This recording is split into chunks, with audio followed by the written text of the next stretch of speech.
Good afternoon. Michael Malice here. Let that be your welcome for the next hour. We have with us a very special guest, Chris Williamson, host of the Modern Wisdom podcast, a good friend of mine. We had Friendsgiving together, and now you're here in Austin. Welcome.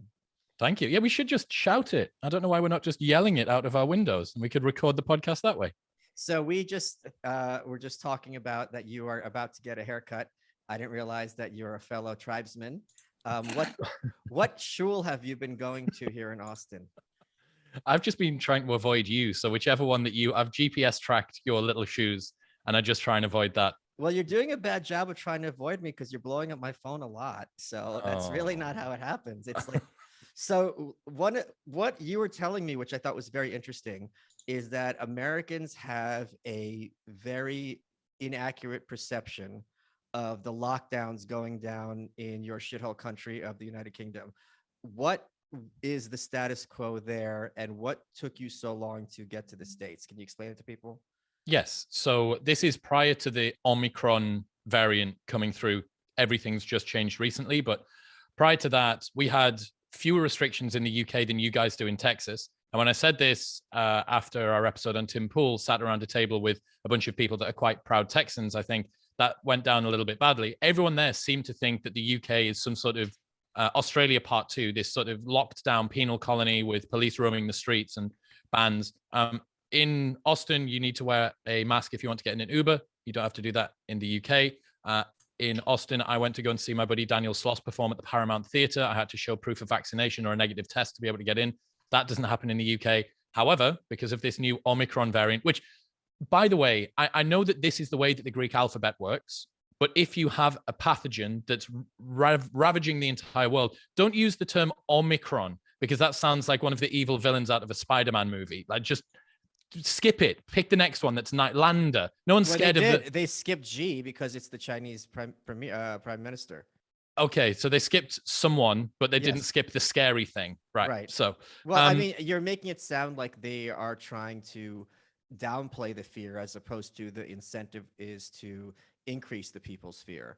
And the second that there was a new variant named, it just became synonymous in the minds of most people that since it's new, therefore it's dangerous and deadly and different.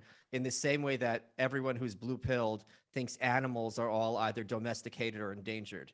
Like they like, if we're hearing about a variant, it must be worse. It can't be a new variant that's safer. So the scary name actually plays into that. Do you disagree? No, yeah, I do completely. It's me thinking what I would like to happen, not what the powers that be would like to happen.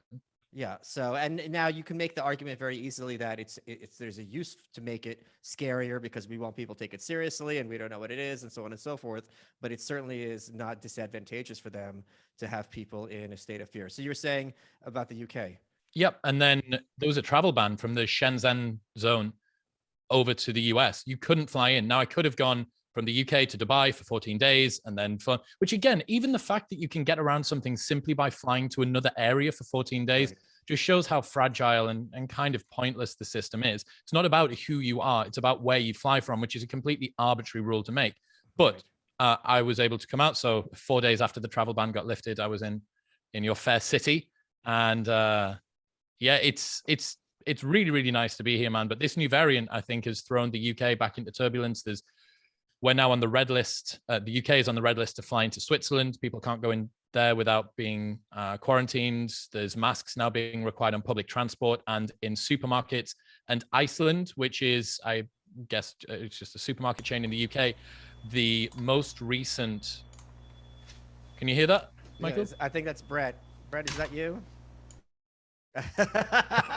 Now it's back. Okay, thank you. Leave that in, please. The CEO or the owner of Iceland has said that he's not going to make people wear them. Now, I know that in America, it's quite common. Wait, you have a supermarket chain called Iceland in the UK? Correct. Oh, okay.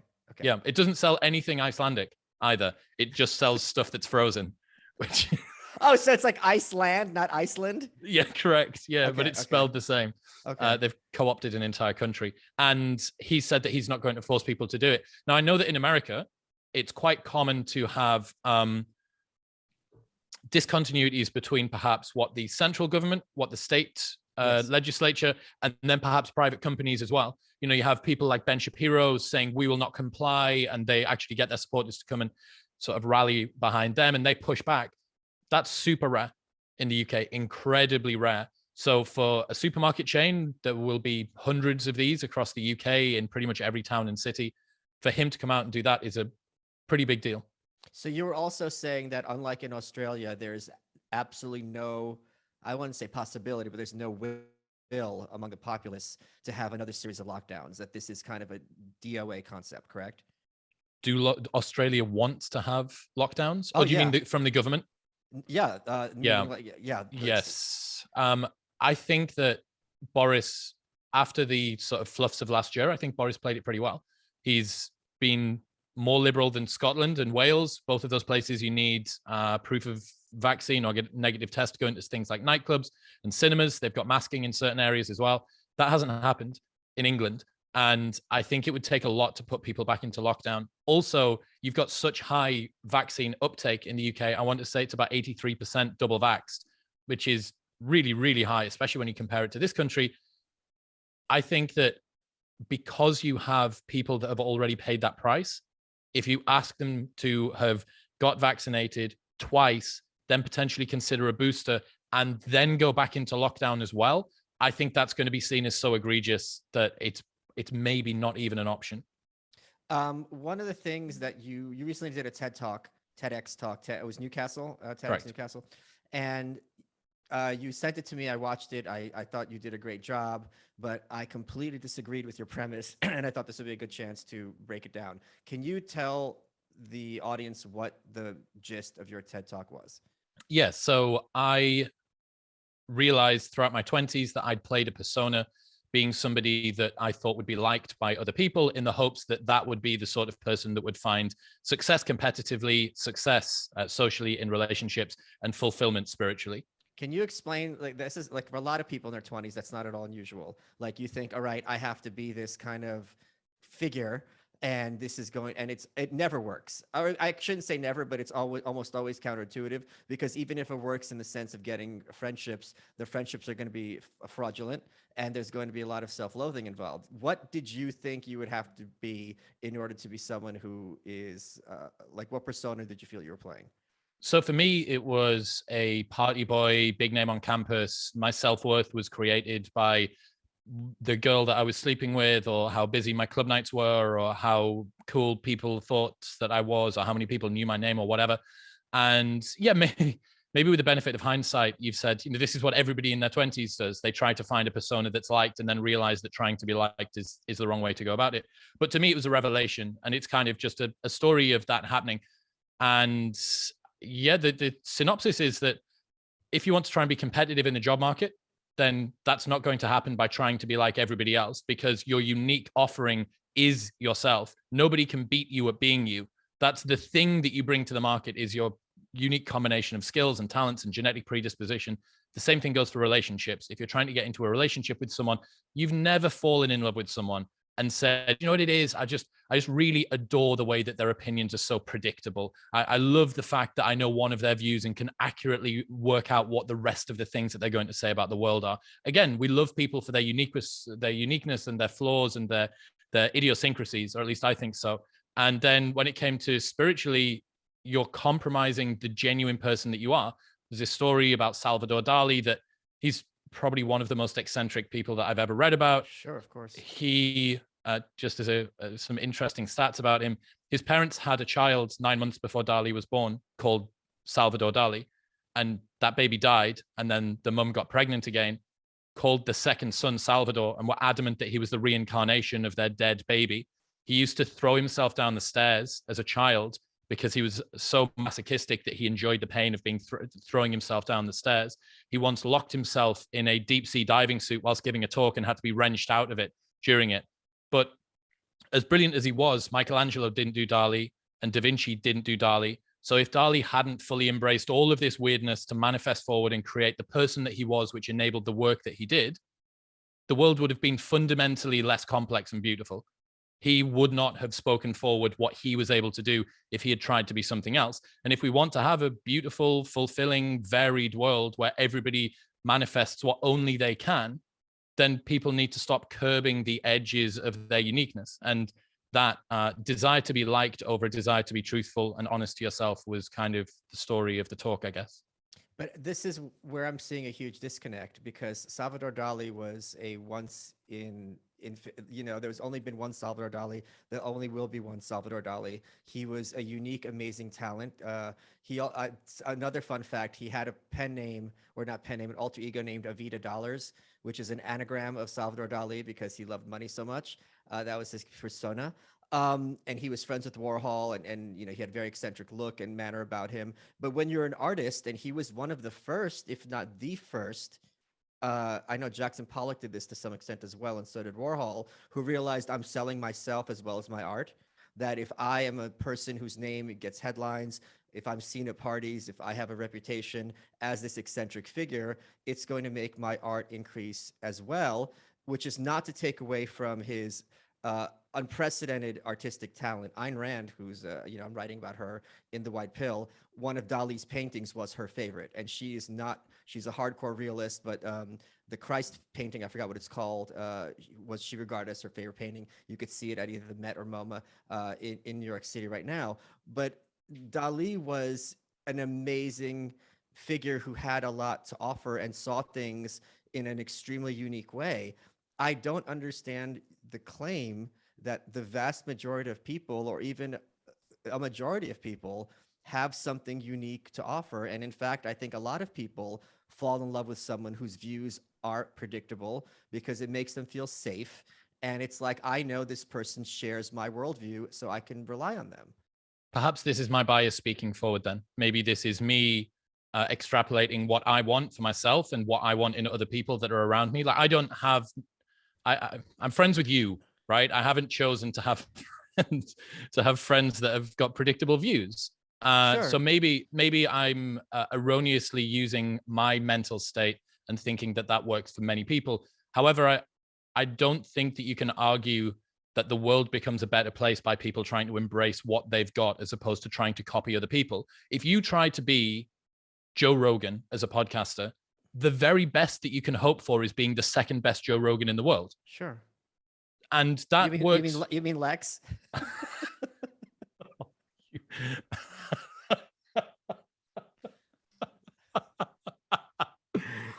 Just show them love. 110111. Yeah. His tracker will be going off. The chip he's got in the back of his head. Yeah. Yeah. Trying to be another version of someone else is always going to result in failure. So for me, it was a call to arms for people who know. But you're saying it's always going to result in failure. And first of all, being the second best Joe Rogan isn't failure, right? There's lots of times when, for example, the store brand, right? Instead of me buying Marmite, I'm buying Boots brand Marmite. It's not a failure. It's going to compete in terms of price. So if someone has no personality of their own, if they're going to, and this happens a lot. I'm sure you saw this in your nightclub days when people had no personality and they just figured they watched the TV and that basically programs them into how do they laugh and how they talk and what their views are. But that's, in some senses, it's better than who they are, which is a person without a self. Existentially, do you think that fulfills them? Or do you think that they're incapable of assessing whether or not it's fulfilling them? I don't think some people are capable of being fulfilled. Okay. Well, in that case, this talk wasn't for them. This talk isn't for you if you're unable to accurately assess whether or not you're speaking your logos forward, right? If your innermost truth, this is a talk, it was a call to arms for people who realize there is a disconnect between the person that they are publicly and the person that they feel privately, because that was me. So I was on this reality TV show and I'm there surrounded by these people that were the person that I thought I was, right? These big name on campus, super extroverted party boys and party girls for 3.5 weeks with no contact to the outside world, no books, no TV, no internet, no nothing. And all you're allowed to talk about is what's happened inside of this villa. And you're not allowed to talk about like TV shows or like movies or anything? Well, I mean, you can do it, but they'll come over the tannoy and say, "Islanders, can you please stop talking about the outside world? Thank you." Are you serious? Well, because that's not content. They can't broadcast me talking about how much I love fucking Jordan Peterson's most recent TED talk or whatever the fuck. Like, they can't broadcast that. They need me and you to talk about the fact that we fancy that girl over there and how she totally mugged you off last night, bruv, and how I'm going to get with her later on, bruv. Like, that's what you need. So it's 24 hours a day of you constantly trying to talk about things which have only occurred within But how is the that villa. even possible? Well, they just it's not as if it's mandated, No, but I mean, like, but just psychologically, like, that seems difficult like a with torture. difficult. Yeah. Well, I mean, it would be to you, but to some of the people that were there, it was, I don't know. They seemed to tumble into it far easier than I did. Okay. So I'm in this situation surrounded by these people, and I'm like, right, I thought I was them. I thought that this was my world, right? I thought I was the fucking king of this world because I'd kind of dominated nightlife in a city that has about 1 million people, and I'd ascended to this sort of status position.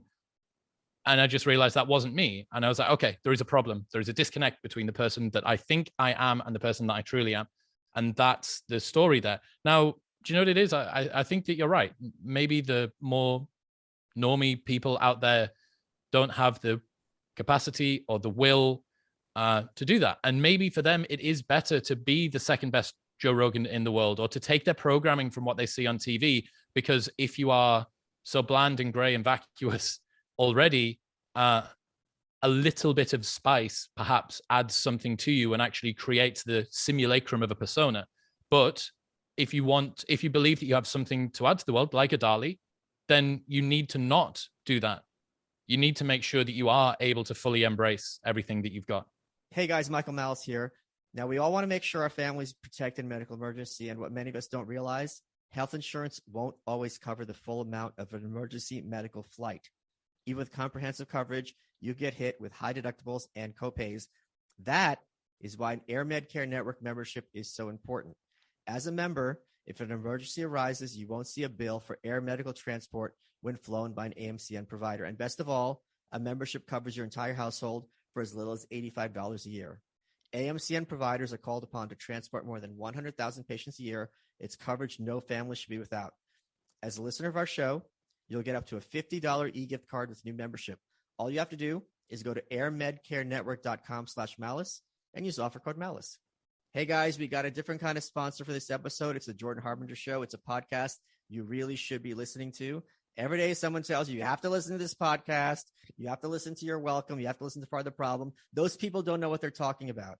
Jordan Show, which Apple named one of the best of 2018, is aimed at making you a better informed, more critical thinker so you get a sense of how the world actually works. Each episode is a conversation with a guest, and there's something for everyone. One episode, he's talking to a hostage negotiator from the FBI. Another episode, he's talking to a cinematographer who discovered a lost city in the jungle and made a major archaeological find. We really enjoy this show here at Podcast One, and think you will as well. Search for the Jordan Harbinger Show on Apple Podcasts, Spotify, wherever you listen to podcasts. And here are some URLs to get more info. If you go to jordanharbinger.com/subscribe, you can download it there. Apple Podcasts at jordanharbinger.com/iTunes. And to learn more about Jordan as a host, jordanharbinger.com/about. Let's get back to the show. Well, let me both agree and disagree with you, because this takes me back, and I've told this story several times before, when I first got the idea to become an author.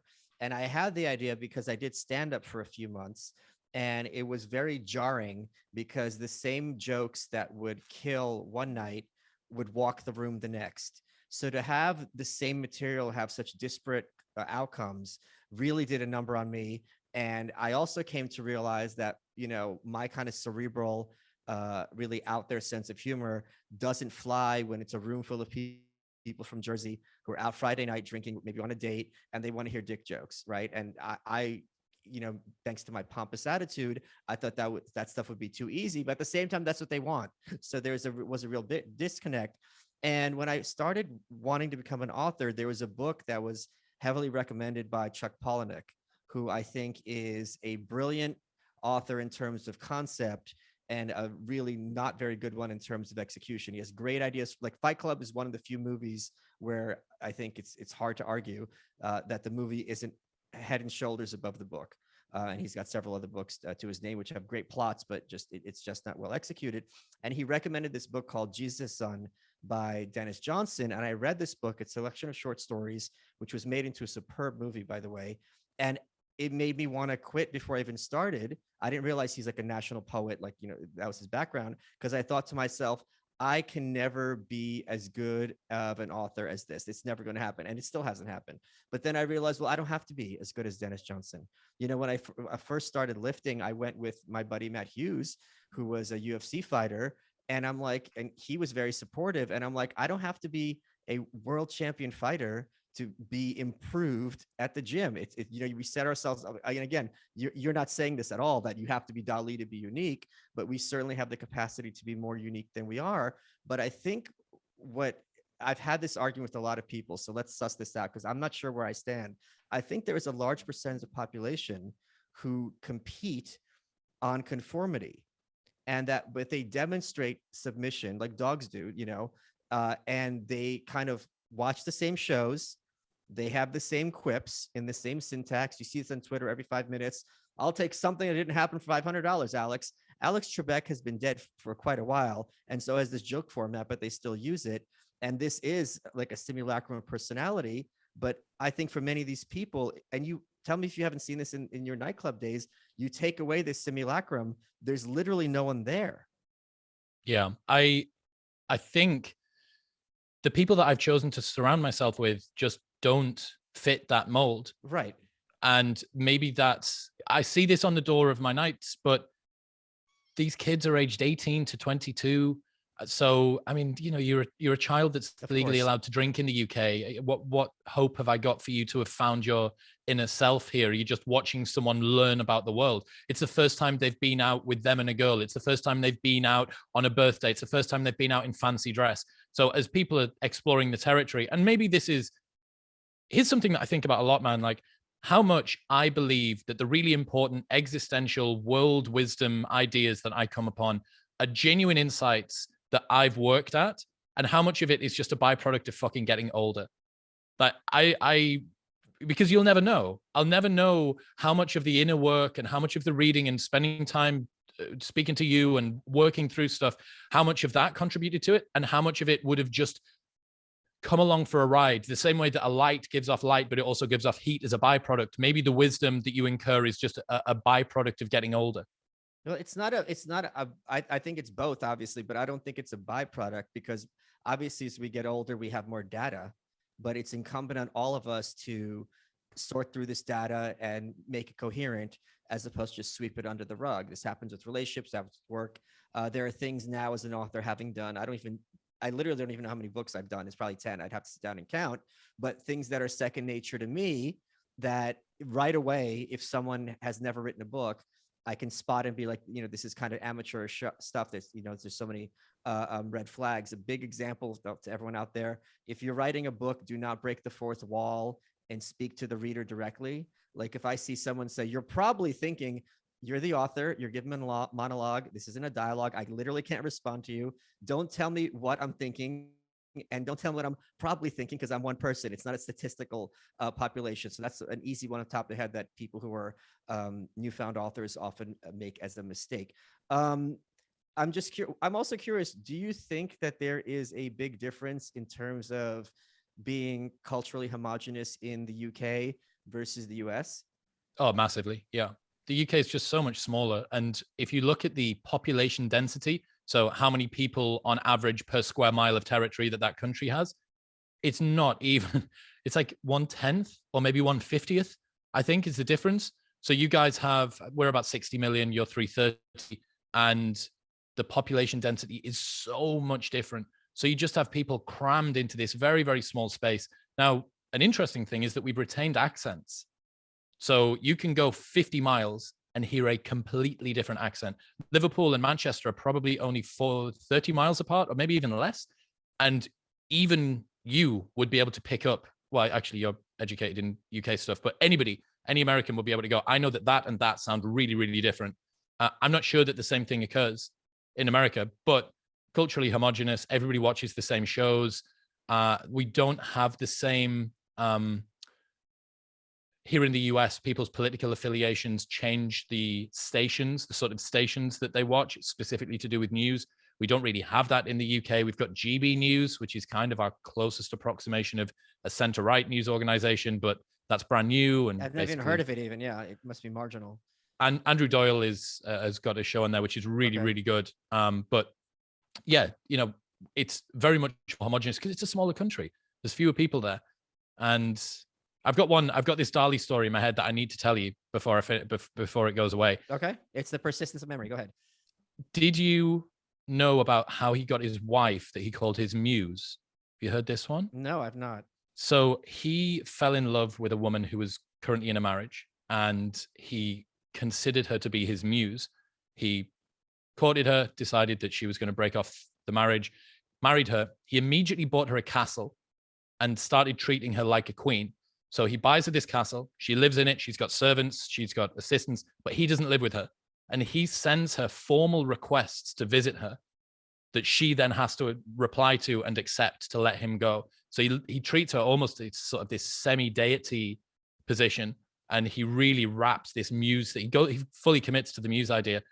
Man, like, I found him the research I did for that TEDx talk, learning about Dali, is one of the most fascinating guys from history. I wish that there was a better sort of contemporary book to break down everything that he's done. That would be unbelievable.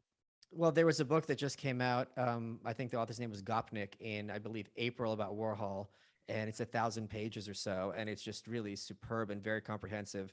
And the other thing that's kind of fascinating is that all these figures back then were kind of friends with each other or friendly with each other. I know Dali used to come to Warhol's factory. There's photos of them together and so on and so forth. And of course, later Warhol and Basquiat very famously collaborated.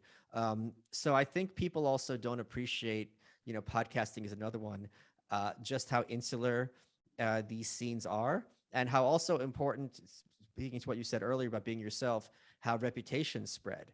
Because if a lot of the people who are, canceled on the internet, as opposed to like Alex Jones is kind of getting quietly uncanceled. He was on Tim, whereas some other people, the reason they're canceled isn't just because they did things that the powers that be found unacceptable. It's that no one felt the need to run interference for them because they're genuinely bad people. I think Milo probably fell prey to doing something that was so toxic that it was a little bit difficult for anybody to stand up to then turn it back around. I don't think that's true at all. What Milo got busted for, and I talk about this in the You Right, was something that in any other context, gay activists would be supporting, in the sense that historically speaking, young gay men would be initiated into that by older gay men because they didn't know anyone else who was gay, right? So, and they would attack heteronormativity, the idea that gay people have to have the same sort of norms that straight people do. Whereas when it was Milo and he was talking about effectively, if not statutory rape, but certainly something that was crossing the line, in other contexts, he'd be regarded as a victim, or at least with some measure of empathy, but no one on either the right or left had his back after that. So I think but he could have been if it was somebody else. Who is an example of somebody that you think has sort of slowly been pushed towards cancellation? Oh, I don't want to name them because they're canceled, and why give them the attention, because they're bad people. So, but I think this is an example of Milo he wasn't. Another example is Judith Regan's another easy example. So Judith Regan was the queen of publishing, just absolute beast, right? And whatever I do, because I'm an asshole, whenever I go to a different show and get my hair and makeup, I always ask them who's the biggest jerk. And Judith Regan, who's not a household name, was more than once the name that the person doing the makeup brought up. And what happened is, and the list of bets, she did Rush Limbaugh's 2 books. She did Howard Stern's 2 books. This was like in the 90s, I think, but they were just absolute beasts, like millions and millions of copies sold. Then she convinced OJ to publish a book called If I Did It, where he speculates that if I killed Nicole Brown Simpson and her boyfriend, this is how I would have done it. It was effectively a confession. She got fired as a result of this, but it wasn't because of that book. It was because she had a reputation of being a complete monster, but this gave people, the publishing house, an opportunity to get rid of her. And this is something else I think people don't appreciate. A lot of times when someone gets fired for either sexual harassment or a tweet in cancel culture, it's not literally because of the tweet. It's that this gives them public cover to divest themselves of this person and not have to worry about having a lawsuit for a wrongful dismissal or something like that. That's the legitimate reason, finally, that someone's been looking out for. Well, everyone knows that, right? Everyone's been waiting for that person that you work with to come in, to ring in sick one day too many. Oh, thank God for that. Such and such is gone because they're such an arsehole. Everyone's had that. Yeah, but it's people don't appreciate to what extent that carries over into the public eye. That a Yep. lot of people who are kind of fallen by the wayside, it's not simply due to the ostensible reason. It's because there's a lot of backstory that they're not particularly privy to. So, tell me what your thoughts are of the U.S. now that you're here, as opposed to uh, beautiful England. Well, I mean, one of the things that I realized before I even got here, but it's kind of been reinforced since I've arrived, is the UK has a really bad tall poppy syndrome. So people that break away from the norm in the UK, maybe this is because we're culturally homogenous. Maybe this is because we don't have that sort of blue sky vision, American can-do attitude, that sort of pioneer spirit. Maybe that's not still part of us. Um, maybe it's because we're so densely packed together that it feels a lot more like a zero-sum game to everybody. Um, but if you start to do different things as a young kid in the UK, especially in a normal working class area without a growth minded set of parents and friends, very quickly you'll be told, what are you doing that for? That's stupid, that's dumb, that's ridiculous. And that can stop individuals that have unique views about the world for manifesting them, because they just get tamped down. The opposite that I knew I was seeing in America from my time here was that's very much reversed. You can be whatever you want to be. There's very much an encouragement attitude here, blue sky vision, helicopter thinking, that whole thing. Now, there's an advantage and a disadvantage that I see for both groups. In the UK, when you grow up, there is very, very few people, there is far fewer people that have a victim mentality and also that have huge egos. The reason being that that's being nerfed throughout all of your childhood. You never had the opportunity to let your ego. Now, obviously, there are outliers that would Sure. like break this rule, but for the most part, that you're very humble. Imposter syndrome kicks in, but you are quite humble. The advantage you have as a American kid is that as you grow up, you believe you can be whatever you want to be. But as an adult, the difference between what you thought your potential was and perhaps where your life ends up, that starts to become more and more palpable. Hang on a second, this wasn't the future that I was promised. I was promised to be able to do this, to be able to achieve so on and so forth. And that causes a discontinuity. I think that's one of the reasons that we've got in the US at the moment some challenges. But I mean, specifically in Austin, man, I don't think I've ever been anywhere where people are so friendly and so encouraging. Now, I understand my Uber driver yesterday told me the average age in Austin's 27 Is and that six, right? Holy apparently, crap. Okay. and 65,000 people moved here last year. It's Okay. like 100 and something people per day moved here last year. So basically, everybody is a cultural refugee. We were at dinner the other night, and we were asking around the table, how long have you been here? And how long have you been here? And Yeah. how long have you been here? Basically, no one had been there for longer than 18 months. So that skews it a little bit. Everyone's on the lookout for friends, but it's a really, really beautiful change, man. You go to a bar and you sit down, and maybe the accent is a bit of an opener to this, but sit down and order a drink, and the person next to you will say, "Hey, where are you from?" You're like, wow, that is such a shock to me, because in the UK that would never, ever, ever happen. Sat in the sauna at Kuya, which is this place I still need to take you to. I adore it. Sat in there, the number of times that I've made friends and they've said, "Oh, we've got an event on Thursday. Why don't you come to this thing that we're doing?" Or, "Oh, I'm the head chef of the hottest sushi bar in Austin. If you want to come down, just give me a message." Or, "I do this," or, "I do that." Like, it really does feel, and it's so it's so cringe for me to now be the guy that's singing the song that all the people that have been in Austin for this long were singing. Like, oh, it's just different, and there's this sort of growth minded thing. And I can see where everyone was coming from. There is very much a, Why is that cringe, in well, your opinion? just that it was, it would have been nice to have come out here and realized I had a heterodox opinion about the way that the city was pieced together, or at least have a unique opinion about it. But I don't. I'm just sort of singing from the same hymn sheet as everybody else, because it really is it's a gorgeous place to be. Yeah, I hear what you're saying. When I first started doing television appearances, my motto was say something original or say something unoriginal in an original way. So I can see how there would be a reticence on your part to be singing, like you said, from the same hymn book as everybody else. But I can confirm my perception has been the same as yours. I am shocked to what extent there seems to be this sense of community. And we had Friendsgiving. Like, no, everyone there was my friends, but they didn't really know each other. We're friends with Blair White. And what I realized was, and Blair validated this as well, coming from Los Angeles, you can't really do that in New York, in the sense of when you meet people in New York, you have to have your guard up. Like, who is this person? Are they going to be annoying? Are they going to be, some SJW? Is there going to be, do they know people I know? Like, you really kind of have to suss them out. And here, you can really have your guard down, in the sense that when people talk about like immigration from other countries, these aren't random people who are immigrating. They're going to be people who, it takes a certain something, whether positive or negative, to be like, I'm going to take my whole family and cross an ocean and move to a country I've never been before. That whether it's good or bad, this is not something that the average person even ever contemplates, leaving their town, let alone their country. So I think having everyone made that conscious decision to come here, especially when it's not intuitive. Like, intuitively, if you're going to go to New York, you're going to go to America, you're going to make it New York, you're going to make it LA, maybe Washington if you're into politics. That's the list. No one's like, I can't wait to come to America and live in Boston. And that's no disrespect to Boston, but it's not a thing. But now Austin has, I mean, quietly made that happen. Yeah, man. Well, I mean, that's such an interesting thought, that even if you have refugees from different countries, all of those people from different countries have some sort of common trait that ties them all together, Yeah. some particular motivation which has drawn them to be able to be the sort of person or family that can make this choice.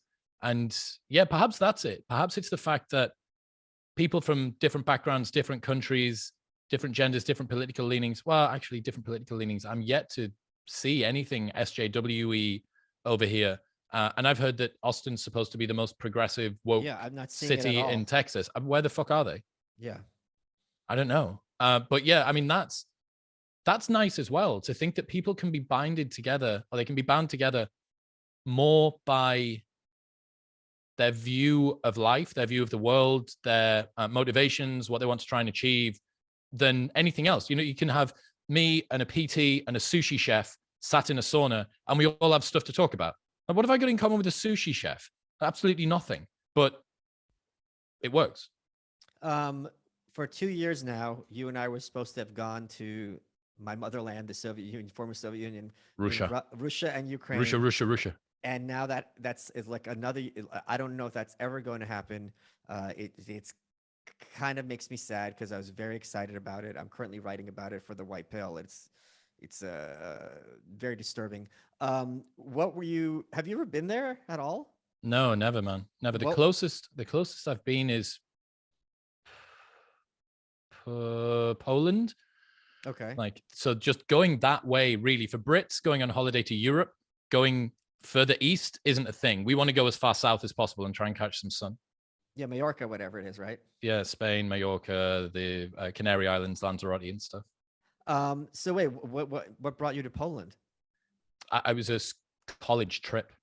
They were just going over there for a weekend, and we were Where like, yeah, sure. Where'd you go?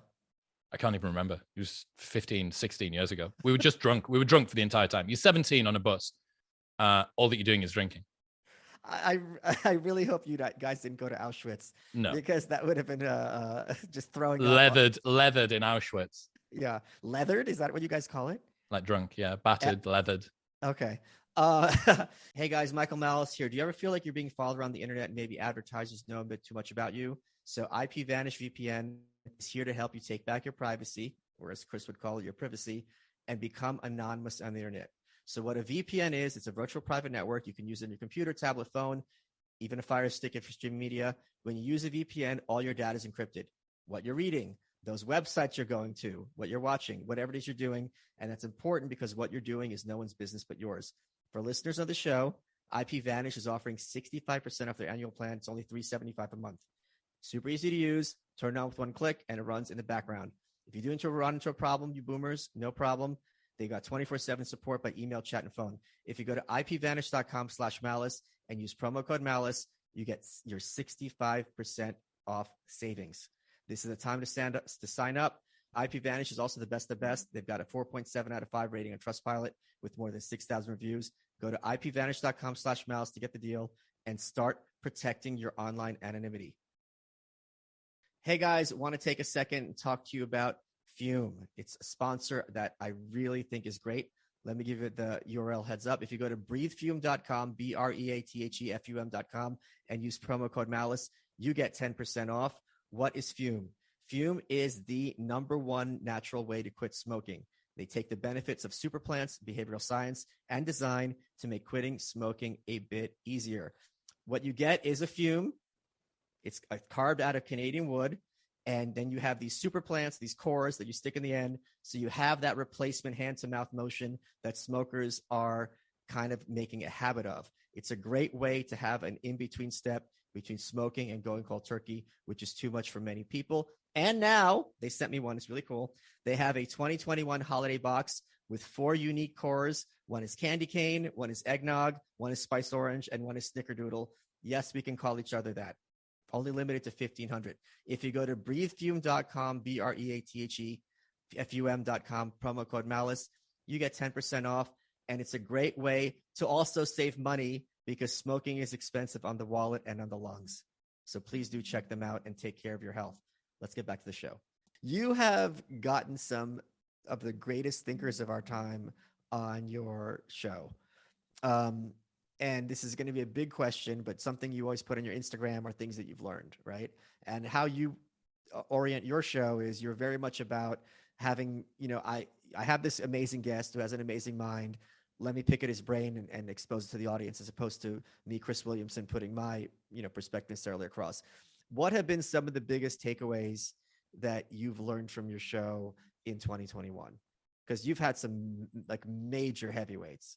Yes, I mean, the Jordan Peterson episode stands out as a special one. I'll give you the link and you can put it in the show notes or whatever if anyone wants to go and check that out, because it was a really, really good episode.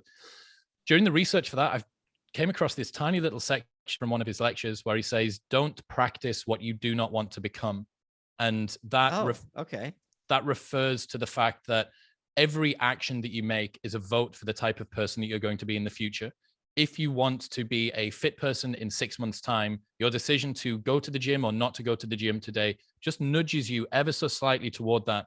And every time that you make the decision to go or not to go, you make the chances of you not going or going tomorrow either higher or lower.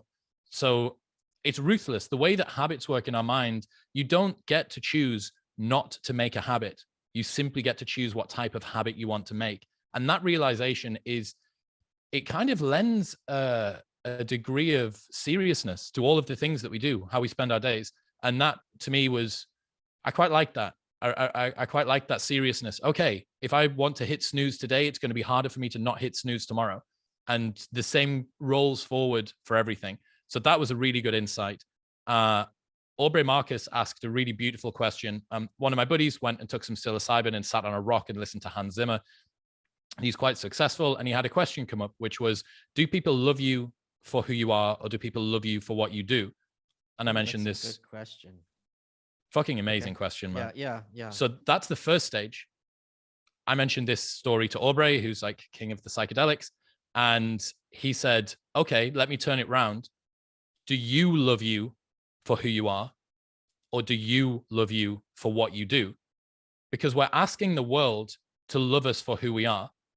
Meanwhile, we love ourselves contingent on what we do. We're asking the world to do something that many of us yet haven't done, that our self-love is predicated on our next achievement, on our next whatever it might be. We want the world to love us for who we are, not for what we do. Meanwhile, we're going to love us for what we do, not who we are. Let's break this down, because this is what, sometimes I give talks on networking, and I'm a big fan, as people in the audience know, of Albert Camus, and his philosophy can be described as absurdism. And the analogy I use, and I think I got this from him, but I didn't see a source, so maybe I made it up myself and I'm ascribing it to him. But the principle he had is that life is essentially meaningless, but that this is a wonderfully liberating thing, because now we are free to ascribe whatever meaning we like to it. And the analogy is, if you're on a mountainside and you come across an easel with a blank canvas, there's 2 ways of looking at this. What the hell is this easel doing on this mountainside? Or what an amazing opportunity. I can paint the river. I can paint this little flower. I could do a self-portrait. I can make something fantastical. It's infinite. And I have that ability, and I shouldn't squander this, amazing opportunity. And when I gave that talk about networking, I told people, if you are ever in a chance and you know someone is in town and it's their birthday, take them out for dinner. And I say to them, I do this for yourself. And the audience always laugh. And I go, it sounds humorous, but it's true, because the guy who takes people out for their birthday is awesome. And that could be you. There's nothing stopping you. The only thing that's stopping you is thinking of it. And then the $50, well, now it's probably 70 because of inflation, but restaurant bill. And we all have that capacity to be more of the person we would like to be. And in many cases, it's really not that hard. The reason Ego and Hubris, my biography, got published was because Ted Hope, who was the producer of the Harvey Pekar movie American Splendor, sent out an email to his company. I'm trying, your accent's creeping in. I almost said company. To his company that said, Harvey's in town with nothing to do. If you want to hang out with him, this is your chance. And I'm the only one who took him up on that. So just think about this. You're working at a production company. You have a chance to talk to someone who has a movie made about him that your company made. Maybe you're going to have to stay an extra hour to make up for lunch. This costs you nothing, and no one thinks in those terms. So, I also think I hate it when people do this in my questions. There might be a bit of a disconnect between, especially with jobs like you and I have, between who you are and what you do, because I put a lot of myself into my work, and I don't know where I would even draw that line.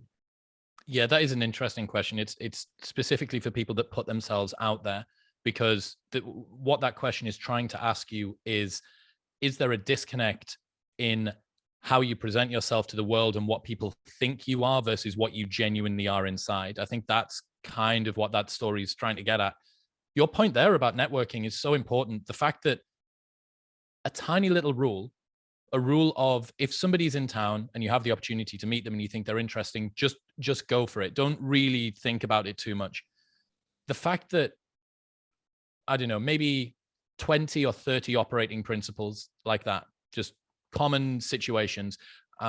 If you're struggling to make progress on a very, very large project, think about what the tiniest next physical action movement is that you can do to break that down. So you need to write a big report, open the laptop, then I need to create the Word document, then I need to do whatever, right? You could walk to the moon given enough time and enough steps, basically. If you have 30 of those operating principles throughout your life, I find it so interesting that you can have the desire, you can be the type of person that would have taken that guy out for lunch in any case. But if you didn't have the principle to think, I need to do that. And I think that this is where internet culture and sort of education, learning online, especially where you get to, someone like you that's been through a bunch of different jobs and a bunch of different lives, I think that that's the best thing that people can do. Try and synthesize, okay, what are the real takeaways? Yeah, it's cool to understand philosophies, but to change your entire worldview and your philosophy around how life works, that's good. It's a long road, right? It's iteration by iteration. But someone can take away today the lesson, don't practice what you do not want to become. Or if somebody's in town, take them for dinner. Or don't hit snooze when you wake up on the morning, whatever it might be. Like, those are the things that you can have an immediate impact on. And I think that, yeah, it just fascinates me to think about how many people's capacity is being capped by not having enough operating principles that allow them to deploy what they want to do physically into the world effectively. And also, the problem is when you're young, you're asking for advice with your stupid friends who have no idea what they're talking about either, but they want to be helpful and supportive. So they're just going to repeat platitudes that you've heard already. And it becomes this loop of idiocy that is very, very frustrating. Now that I've thought about it a little bit, I would definitely say I prefer to be liked for my work than for who I am, because my work is much more important than I am. And if people don't like me as a person, I don't really care. Or if people do like me as a person, I'd rather they not. I was at an event last month, and every single person there was very friendly to me. They were very respectful and kind, and it was still very overwhelming. I was exhausted afterwards. It was not a pleasant experience. I don't want to say it wasn't pleasant, but it was just draining. There was a high cost. And again, there was no downsides. Like, it wasn't like, people in my face, they weren't trying to riff with me. Everyone just was perfect, with like one exception out of hundreds, but it was still just, as an introvert, just very, very draining. Whereas I'd rather they all were indifferent to me but especially the upcoming book, The White Pill, that they read it and take something away from that. I'm not as important as the story that I'm telling in that book. That's interesting that you can get to the stage where you think that your work transcends the person that you are. It's much more important if I'm talking about so genocide. Do you not think that it's significantly more fragile, though, that if you decide to do your next book and your next book sucks, and now people think that you suck, your entire body of work is based, or your entire self-worth is predicated on the most recent, because people have got availability bias, recency bias, blah, blah, blah, blah, blah. Sure. I think it's so much more fragile to do that. Don't get me wrong. I think that we should have bodies of work that contribute to who we are, but hinging our sense of self-worth, which is, I guess, I didn't say my sense of self-worth. I understand, but that's the subtext that's below that. Do people love you for who you are or for what you do? And then the implication from that, I think, is that will impact whether or not I love me for who I am or for what I do. That was how Aubrey turned it around. No. So there's something called a locus of control. A locus of control is, to a psychological term, is to what extent is your sense of self based on internal or external factors. And when I took this test in college, it turned out, and I'm not surprised, that my locus of control is completely internal. Meaning and I think that's kind of changed now that I've been more open and have a bigger support group. But the idea was, I don't care if strangers like me or don't like me. It's flattering when they like me. I don't really, I enjoy, it's also a little bit flattering when they don't like me, because then I get to rile them up and watch them spurg out. But if you ask, my work is is my legacy. And I can't wrap my head around the idea that if I'm telling the story of, what people went through under the Stasi or Stalinism, that this is about me. It's not about me at all. This is me being very privileged, in the correct sense, to be able to give testimony towards, amazing people who both suffered and conquered the forces of evil. Can I give you a couple more things from this year that I've learned? Sure, please. So there's a quote from John Maxwell that says, wait, before we do that, if I never do another book, or the rest of my books suck, or they're bombs, I don't think anyone who cares about me on a personal level, who I have a relationship with, it would affect them. So people love you for who you are, not for what you do. If my next book was, you read it and you hated it, right? You personally, maybe it would make you respect me a little bit less as an author, as an intellectual. I don't think this would affect our friendship. Well, that's because I love you for who you are, not for what you do. Right. But that's my point, meaning the relationship I have with people who actually know me, and the relationship with, the audience at large, these are different dynamics. Okay, that's all I'm saying. Well, the concern is when the lines between those get blurred, right? When your friends love you contingently on who you have access to, what your success is. Well, that's a nightmare. Yeah, that's the story of every who was it? Avicii, that DJ that was hugely successful across the entire world, but had a manager that pushed him too hard and a bunch of people around him that were just yes men. He was breaking down mentally, and they just continued to push him and push him and push him, and then he took his own life. People. Yeah. So you cannot overestimate the unimportance of practically everything. So it's a John Maxwell quote that synthesizes Greg McKeown's essentialism, which is that almost all of the things that you do and you focus your time on are probably pointless toward your genuine long-term goals, and that the best productivity tool is to get really, really, really clear about what you want in life, and to then just ruthlessly cull everything else that doesn't contribute to it. I'm adamant that that's the number one productivity tool if you want to get really, really good, really fast. Look at all of the things that you do. Are they contributing to the thing that you actually care about, or are they just fluff that gets in the way? But I think a lot of times we also need downtime. So what seems like fluff, like I watched some stupid TV show or a video game walkthrough, that is of use, just like with lifting. If you're someone who doesn't have rest days, you're an idiot, because it's not better to be lifting 7 days a week and going 3 hours a day. You're just being counterproductive. So even though mentally you could think I'm getting rid of the fluff and sitting on my couch, you need that sitting on the couch. That's still a part of the importance of everything, though. If you want to be the best that you can be, you just need a broader view of what that is. What I'm saying is that people shouldn't decide to start 3 different projects at once. Right. It's not about not taking time off. It's about focusing your attention into being the best that you can be at the thing that you've chosen to be the best at. And there's another one as well here that I guess is quite timely. So this is a Douglas Murray one. When the barbarians are at the door, we'll be debating about what gender they are. And this is a comment on the fact that there are some really, really heinous people out there who've got some pretty scary things. I've got Jamie Metzel coming on the show tomorrow, and I'm really interested to talk about China and their anti-American propaganda and the crazy stuff they're doing with social media algorithms and all sorts of interesting things. Uh, Meanwhile, the decadent West is getting caught up thinking about stuff that basically leaves you vulnerable to some really, really bad actors and may actually be in service of those really bad actors.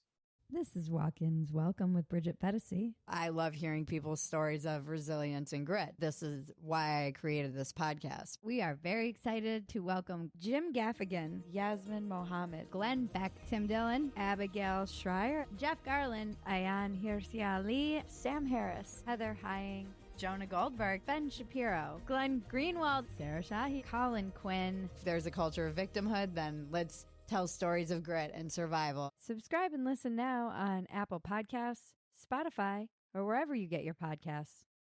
Well, this also speaks to, and I'm not trying to put, this reminds me of a story with the building of the atom bomb, because the argument for fascism was we're all organized, we all became one nation under one leader, so we don't have this decadent, wasteful, Western fat people on the recliner eating fried chicken. And there was a Nazi who was captured, a Nazi nuclear scientist, and he didn't even realize how far ahead the U.S. was in building an atom bomb. I don't think they even knew we were building for one. And of course, this was a big concern with the Manhattan Project, because if Hitler got the atom bomb, things would get very, very nasty indeed very, very quickly. And he was sitting at some scientist's office and just pontificating because of his inherent Aryan superiority.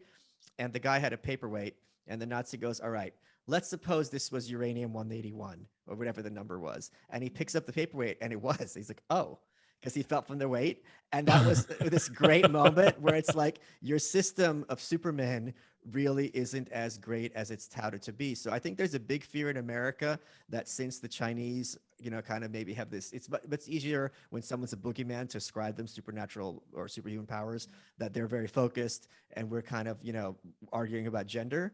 But a lot of times having all these arguments, we have our shit together a lot more than people realize.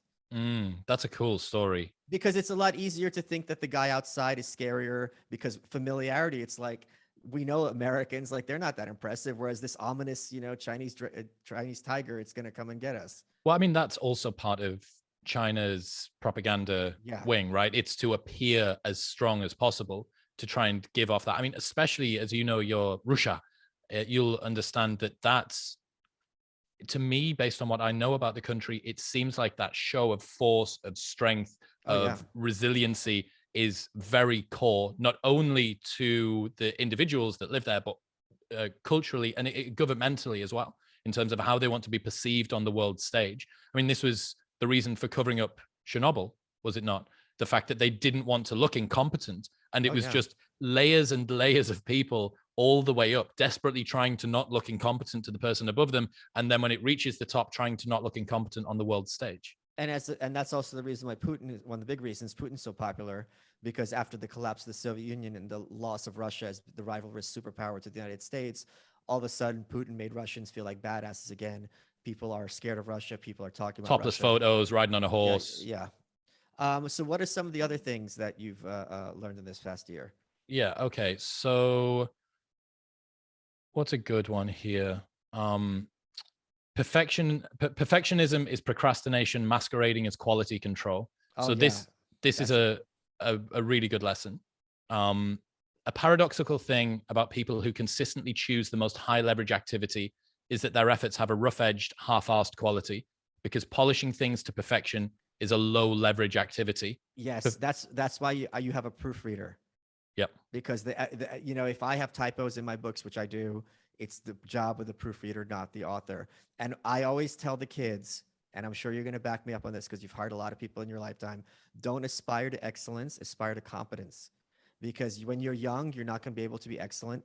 But if you're someone and you're an intern or someone assistant and you're competent, I can give you this and I can, get rid of it from my brain. And I know you're going to return it in workable shape. You're a hero and you're going to be at the 80th percentile. Well, that's the thing as well, that you need to be able to ship whatever it is that you're doing. Let's say that you want to get a partner, so you want to go out dating, but you're not going to go out dating until you've got the perfect tan, until you've got the perfect hair, until you're the perfect body fat percentage. It's much better for you to just iterate on the experience of dating and get that experience in. The same thing goes for podcasting. 90% of podcasts don't make it past episode 3. And is that true? 90%? And of the 10% that do, 90% don't make it past episode 20. So by making 21 podcast episodes, you were in the top percentile of all podcasters ever. Holy crap. I can't even get my nice camera to work. And I'm in like the top 50 because my computer's so crap and I'm waiting for a new computer. I don't know why. As we were talking before we started recording, like for some reason this fancy camera doesn't work in Austin, and I have to work my old camera so I look like I'm underwater or something like that. And but I mean, it would be very easy for me to tell myself, what's the point? I don't have my nice perfect camera's not there. Yeah, so no one's going to watch this. People aren't going to watch it because my content is so terrible and because I'm uniquely unlikable. It's not the camera. It's the the despicable host. Here's another one. So Ryan Long, who is a comedian, really fucking smart guy, man. Like Ryan's smart because he comes across like such a bro. He was in this huge ska punk band when he was 17. He's Canadian, and now he's crushing it on social media. And the lesson I got from him was the bleeding edge of internet culture can predict downfalls 6 to 12 months before most normies even realize. So a really good example of this was Dan Bilzerian. If you looked on the internet at the guys that are really got their finger on the pulse of the bleeding edge of internet culture, Philion, Tom Nash, really just out there YouTubers that they live on Reddit and they've probably got a 4chan account and stuff like that. I've heard of literally none of these people, but go ahead. Well, that's why, right? Because they're nichey. But if you watch their stuff, they knew 18 months ago that Dan Bilzerian was a kind of a bit of a man-child. I don't know who he is either. He's the owner of Ignite. He's kind of like a Hugh Hefner type guy. He's got all of these girls around him and he's got this very sort of extravagant lifestyle on Instagram. And it's like a 15-year-old boy's idea of what an amazing life would be like. And there was a period where his... Wait, you mean like models and bottles? Yeah, very much so. Okay. But on a super scale, like yachts, flying 100 girls out for a photo shoot. It's with money as well, right? So supercharged. And they were able to predict the fact that this guy's a man-child. Like he's very simple. It's not cool. He's really cringe. And sure enough, 18 months later, 12 months later, the accounts come out about his company Ignite, this CBD THC company, and they don't look too good. And there's a bunch of questions about where the money's going and where it's come from. The house that he owned, this $65 million house in LA, turns out to be rented. And that was being run through the company accounts. And you just see this thing happen. So Ryan, as one of these guys that has his finger on the pulse, is able to predict these downfalls. So it's not that people can't see what's going to happen. It's that you need to be more attuned to the trends, that you need to find the right people. I mean, me and you, sometimes some of the phone calls that we've had a year ago, 18 months ago, and these things that we said on the phone then are coming true now. We're watching them unfold in front of our eyes with different creators, with different companies, with different people's ascension and descension. It's just finding the right signals. And from there, I think it's almost like divinity or clairvoyance. You just need the right people to tell you what's going on. Yeah. So there's the line about how when technology is far advanced enough, it's indistinguishable from magic. And my kind of corollary to that is when intelligence is advanced enough, it's indistinguishable from telepathy. So if you look at a dog, you know what a dog's thinking, right? And at a certain point, when you talk to average people, there's not much going on upstairs and you can effectively read their minds. And like a lot of times on Twitter, I will make a claim and then within minutes or, a couple of days, someone will make that claim. Once you understand the programming, it's not that hard to predict the output. It's just being an engineer, but instead of engineering code like Lex, you're engineering humans, which are not as complex as people would like us to think sometimes. When intelligence is sufficiently advanced, it's indistinguishable from telepathy. Yeah. That's such a bomb, man. Like, I love that. But am I wrong? No, not at all. I mean, this is why you're not wrong. What you need if you want to be someone, I enjoy understanding this shit, right? So I enjoy having my fingers sort of attached to these people who can feed me things. It's interesting. Of course. What I would say is that someone's ability to understand one particular domain doesn't always port across, or rarely ports across into all other domains, which is Correct. why you need a broad set of social circles. It's why you need the content that you consume online to be very diverse as well. Here's a final one that I think is really interesting. So imposter syndrome is a feature of a bug. Imposter syndrome is a feature, not a bug, of growing as a person. So this was me talking to Seth Godin, marketing guy, inducted into the Hall of Fame for marketing. And I mentioned, how do people deal with imposter syndrome in your idea? And he said, well, if you're doing something that you've never done, or potentially that someone has never done before in the history of the world, or definitely within your particular time, why wouldn't you feel like an imposter? You have every reason to feel like an imposter. You have no idea whether or not you can achieve this thing. You don't even know if it can be done. If you've never done a thing before, why would you think that you're going to be capable of doing it? So the imposter syndrome is a reminder that you're pushing the proximal zone of development, that you're getting yourself into a new area.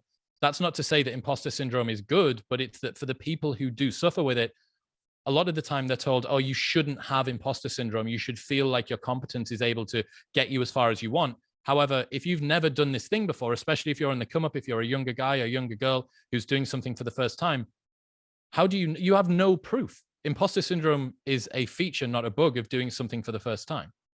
This is so interesting because in the same way that you and I talked about my body dysmorphia and it just did not emotionally resonate with you, like imposter syndrome, like I'm understanding the words you're saying, but emotionally it just seems like Klingon.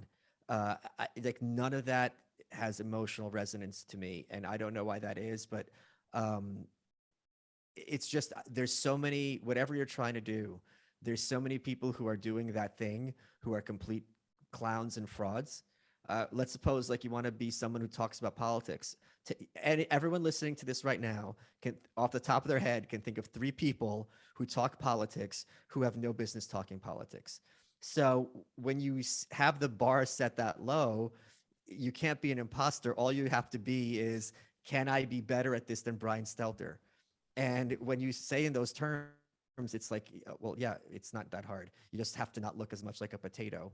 Well, I went on the bayou in New Orleans hunting gators, and as we got onto the boat, the guy that was driving the boat said, don't forget that if you fall in, you don't need to swim faster than the gator. You just need to swim faster than the man next to you. Yeah. Yeah. But that's the joke about the 2 guys are in a tent and the bear comes in and one of them starts putting on his sneakers and he goes, you really think you can outrun the bear? He's like, no, I just have to outrun you. That's the joke. So do you still think of yourself as having imposter syndrome? Like when you were talking to these like kind of podcasting heavyweights, are you mentioned that to me, in our private conversation, that a lot of times you feel like you're playing catch up. Is that still the case? No, Okay. far less so, which is really cool. Because I've watched the trajectory move, right? I've watched myself go from someone that felt like, what the fuck am I doing in a room with Jordan Peterson or Ryan Holiday or Robert Greene or Michael Malice or whatever, to now feeling like if I sit down for dinner opposite Lex and Lex tells me about the episodes that he's really enjoyed of mine over the last year, and I tell him about the questions that I think were really good of his, that just feels like something normal. And it's cool. I programmed him because I felt bad for you. Oh, you're cute. I'm trying to work out. So I'm trying to work out what your Russian secret agent activation code is. So these sleeper agents? I'm going to try and work out what it is. And I think that it's going to be something that very few people would ever say. You wouldn't be able to pronounce it anyway. What, the Chief Constable of West Hampshire Police? Are you sure it's not that? Yes. I think you've got. I'm pretty adamant that you've got an activation code because you're a sleeper agent, and all that I need to do is find out what it is, and it makes you totally spurg out. But that happened when someone glitter bombed my house. That totally got me to spurg out. What? Someone glitter bombed my house on New Year's. That was a spurg out. I don't know what would cause me to. See, if you activate a Russian, it's often. I got into an argument over the weekend with someone who was saying some pretty nasty things to me, and they forgot who they were talking to, and I just was gloves off, went for the jugular, as you probably might say. And I felt a little bit bad after, but it's like, don't start fights you can't finish is the situation. Yeah. And that's another reason why I don't drink, because then I do start and finish things. Were you drinking? No, I wasn't. I'm just saying this is why I refrain from drinking, because then that's my activation. Then the sleeper agent comes out and there's just blood everywhere. And the next day I feel bad because I'm not cleaning that shit up. Chris, we're running out of time. What has been your favorite part of this interview? Speaking to my friend Michael while we're in the same city, but using the internet. Pip, pip, cheerio.